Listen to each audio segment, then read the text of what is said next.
Assalamualaikum warahmatullahi wabarakatuh. Halo teman-teman, kami dari kelompok 11 akan mempresentasikan hasil diskusi dari kelompok kami, yaitu Redistribution and Income. Di kelompok 11 ini kami beranggotakan 3 orang. Pertama saya sendiri, Sylvie Salda, yang kedua ada Jerry Permatasari, yang ketiga ada Rahma Maulidia. Baiklah, untuk pembahasan pertama, itu kita akan membahas pengertian redistribusi pendapatan. Pemerataan pendapatan atau redistribusi pendapatan atau distribution of income merupakan usaha yang dilakukan oleh pemerintah agar pendapatan masyarakat terbagi semerata mungkin di antara warga masyarakat. Pengertian merata di sini tidak berarti bahwa semua warga masyarakat pendapatannya dibuat sama, tetapi kesempatan yang sama bagi setiap warga untuk memperoleh pendapatan. Nah, untuk tujuannya adalah agar tidak terjadi ketimpangan pendapatan dalam masyarakat, sehingga dapat menimbulkan keresahan dan kecemburuan sosial yang pada akhirnya dapat mengganggu stabilitas nasional. Nah, untuk pembahasan kedua yaitu teknik-teknik pemerataan pendapatan atau redistribusi dan pendapatan. Itu akan dibahas oleh Jerry Permatasari. Baiklah, saya akan melanjutkan penjelasan mengenai teknik-teknik dalam pemerataan pendapatan atau redistribusi dan pendapatan. Yang mana di sini ada beberapa teknik digunakan dalam redistribusi pendapatan. Yang pertama yaitu berupa transfer uang tunai atau disingkat dengan Net Demogrant WRS, yang mana transfer uang tunai ini merupakan suatu pemberian subsidi yang berupa uang tunai yang diberikan kepada orang-orang yang termasuk orang yang berpenghasilan rendah. Model ini terbagi atas 3. Yang pertama yaitu model pajak yang berpendapatan negatif atau negative income tax atau net, yang mana rumus untuk mencari formula net ini adalah T sama dengan R kecil dalam kurung YB dikurang YI, yang mana T di sini adalah besar transfer dan R kecil di sini adalah berapa tingkat pajak marginal yang mana dinyatakan dalam persen. Yang selanjutnya adalah YB.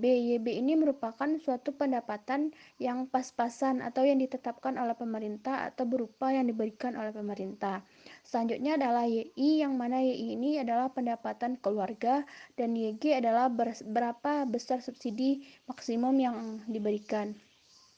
Dan contohnya seperti pada slide ini ada beberapa contohnya, yang mana pemerintah di sini menetapkan untuk 100.000 jiwa per bulan yang subsidinya, dan penghasilan pas-pasannya adalah 10% jiwa, dan subsidi maksimumnya adalah 5 jiwa. Dan jika keluarga terdiri dari 5 jiwa, maka pendapatannya adalah 200.000 per bulan.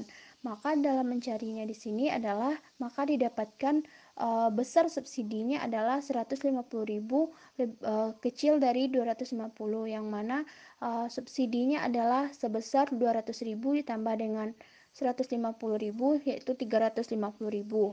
Selanjutnya adalah model Demogrant, yang mana model Demogrant ini adalah suatu program subsidi yang berupa uang tunai, di mana anggota demografi menerima subsidi uang tunai yang sama secara keseluruhan tanpa membedakan berapa penghasilan yang didapatkan.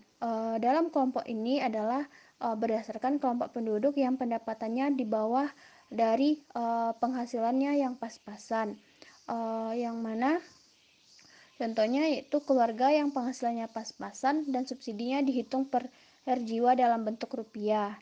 Maka dari itu contohnya seperti di mana pemerintah menetapkan penghasilannya kan 200.000 dan untuk 5 jiwa, maka besar subsidi yang diberikan adalah sebesar 50.000.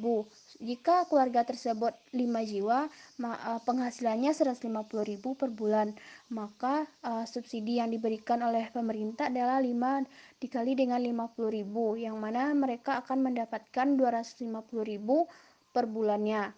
maka penghasilan keluarga seluruhnya setelah ditambah subsidi dari pemerintah, maka 150.000 ditambah dengan 250.000, maka menjadi 400.000. Selanjutnya adalah model subsidi upah yang disebut dengan Wage Rate Subsidy atau WRS, yang mana subsidi ini diberikan kepada buruh yang bekerja harian dengan penghasilan upahnya yang pas-pasan, seperti upah yang pas-pasannya semakin, maka subsidinya sedikit. Namun subsidinya maksimum yang ditetapkan dan upah minimumnya juga harus ditetapkan oleh pemerintah. Contohnya seperti pemerintah ini menetapkan upah minimum yaitu 15.000 per hari. Maka perusahaan yang memberikan upah di bawah minimum, maka pemberian upah pada masing-masing buruh itu berdasarkan prestasinya. Jika prestasinya tinggi, maka upahnya juga akan dinaikkan. Misalnya upah hariannya 10.000, subsidinya 5.000, maka upah terendah dari perusahaannya adalah 10.000. Maka pencapaian upah minimum sesuai dengan kewajiban pemerintah, maka subsidinya yang diberikan subsidi maksimumnya adalah 15.000. Selanjutnya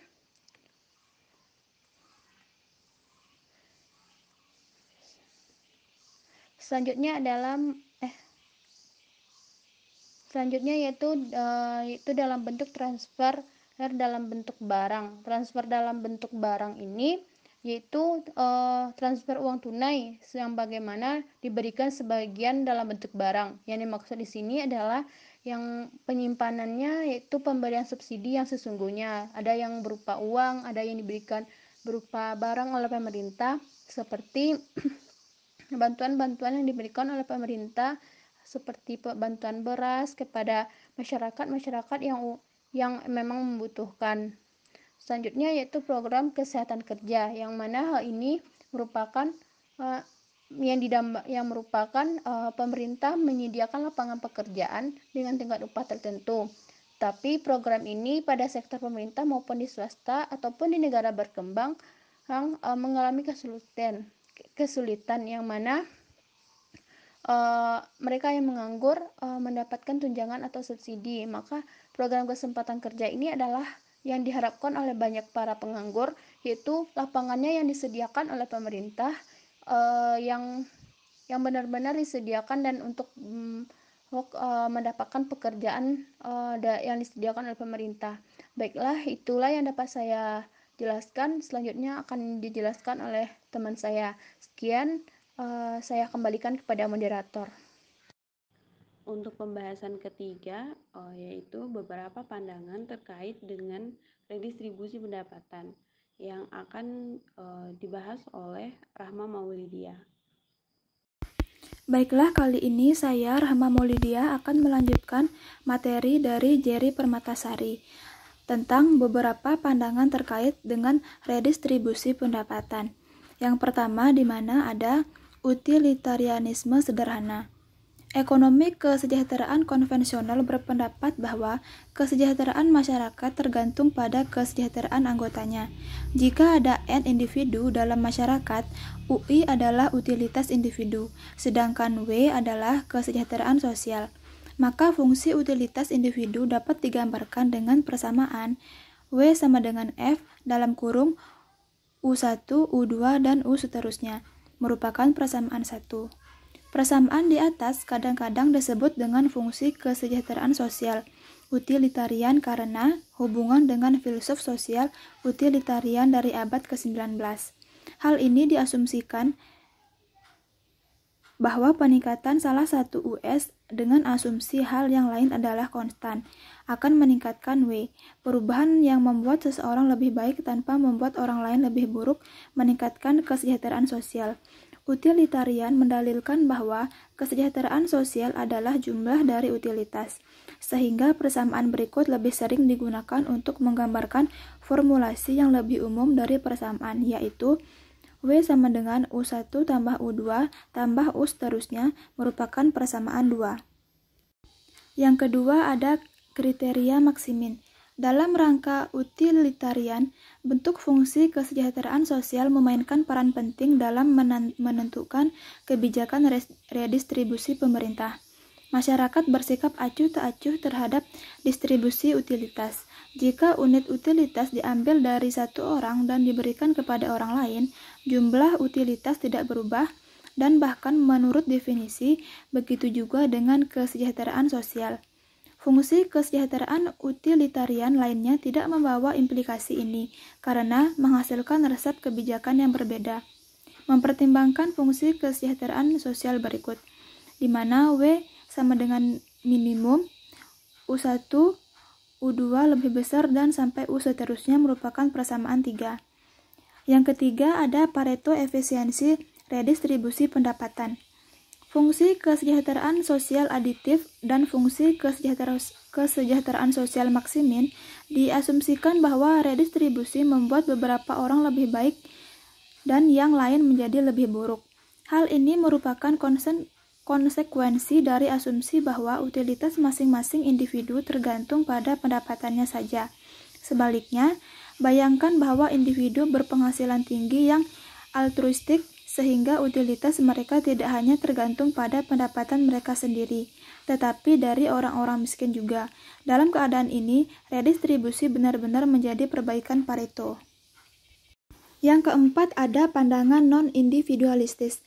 Plato berpendapat bahwa dalam masyarakat yang baik, rasio terkaya dengan pendapatan orang miskin harus berada paling tidak 4:1. Gagasan ini erat kaitannya dengan anggapan bahwa ketimpangan pendapatan merupakan sesuatu yang tidak diinginkan. Anggaplah misalnya bahwa pendapatan individu berpenghasilan tinggi meningkat tanpa individu berpenghasilan rendah menjadi lebih buruk. Pertimbangan utilitarian standar menyarankan bahwa hal ini menjadi hal yang baik bagi masyarakat, sementara mereka menolak untuk ketidaksetaraan dan menganggapnya sebagai hal yang buruk. Yang kelima ada pertimbangan lainnya, di mana dibagi menjadi 3. Yang pertama ada proses versus hasil. Terdapat kepercayaan yang populer di Amerika Serikat bahwa jika distribusi pendapatan menghasilkan proses yang adil, maka tidak ada ruang untuk redistribusi pendapatan yang disponsori pemerintah. Filsuf Robert Nozick tahun 1974 menyerang penggunaan prinsip-prinsip utilitarian untuk membenarkan perubahan dalam distribusi pendapatan. Dia berpendapat bahwa bagaimana masyarakat harus mendistribusikan pendapatan adalah pertanyaan karena beberapa masyarakat tidak memiliki penghasilan yang didistribusikan.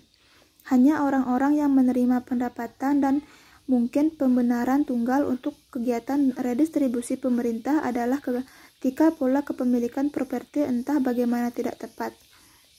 Yang kedua ada mobilitas,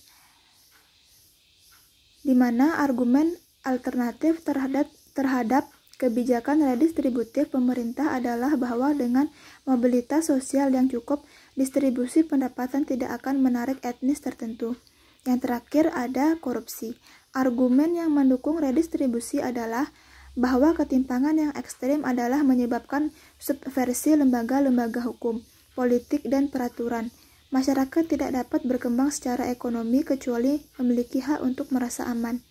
Hal ini disebabkan karena pertumbuhan ekonomi memerlukan investasi, dan orang-orang tidak akan berinvestasi jika mereka takut bahwa properti mereka akan diambil baik oleh orang lain maupun pemerintah. Nah, sekian pembahasan dari materi kita kali ini, yaitu redistribution and income. Nah, untuk teman-teman jangan lupa like dan komen juga, dan jangan lupa juga untuk subscribe YouTube kami ya. Sekian dari kami. Wassalamualaikum warahmatullahi wabarakatuh.